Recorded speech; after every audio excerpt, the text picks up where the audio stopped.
It was a happy idea to start an institution named after Gandhiji for the purpose of cultural advancement. Mahatma Gandhi lived for nearly 80 years. During this long period, there was hardly any aspect of life which he did not touch.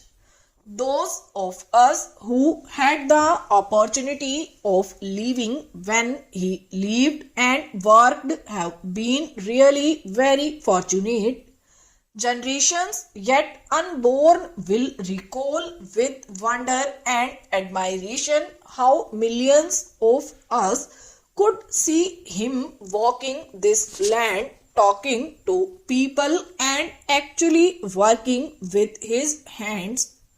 In the course of his eventful life, he gained unparalleled fame as a political leader, but it will be only a partial view of his life if we think that he was merely a political leader. His political career assumed importance because he fought for the freedom of the country with his unique weapons of truth and non-violence. Note that others before him did not think of freedom of the country or work for it. In fact, many devoted their whole life to this mission. The unique contribution of Gandhiji's lay in the fact that he placed in our hands weapons that brought us our freedom. Non-violence and satyagraha, on which he insisted, were not intended only for political purposes. He looked upon them as the fundamental principles of his life and applied them to every question that came up to him for consideration. He did not claim at any time to have evolved a philosophy or a system of philosophy. He was never tired of saying that instead of writing a thesis, he was engaged in the actual application of his principles to concrete problems that came up before him. And if we turn over the pages of his writings, we can see time devoting column after column to a very small and minor items. To him, a small item was not unimportant if it involved a question of principle.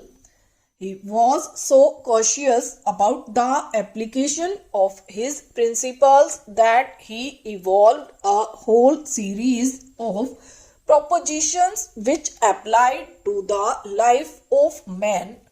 A small incident like the shooting of a monkey or the killing of a calf would attract his attention as much as the big question of the winning of Swaraj. If he was so very careful about his principles and so very methodical about their application that he should take a comprehensive view of things. It is quite true that every problem cannot be solved through ahimsa. Every has its own action and reaction. In the world of today, we find that countries have been fighting countries and nations have been fighting one another for many long years. Without our generation, we have seen two world wars fought for the purpose of ending war. Can anyone in his senses claim that war has ended or that all this violence which has been there for ages succeeded in ending violence? Whether in the sphere of religion, economics, or politics, violence has never solved any question. If it had solved problems, there would have been no problem left for us to solve. But the fact that there still are problems today shows that they have not been solved by the methods so far pursued by governments. Can ahimsa solve our problems? The answer is none too simple. The application of ahimsa to our present day problems is no doubt difficult, but perhaps it is not more difficult than ahimsa. Take the example of an army which fights. If there is a war in one generation, the army is prepared throughout the period for fighting. Every soldier has to prepare himself from day to day and hour to hour for the fight, and apart from the actual soldier, the whole nation has to prepare itself to support the soldiers, and this process has gone on for ages and from generation to generation. Nobody can say that ahimsa has been tried out to the same extent in any country or by any people. The great service that Mahatma Gandhi rendered to mankind was that he gave it a trial in this country. He had to deal with such material as was then available to him.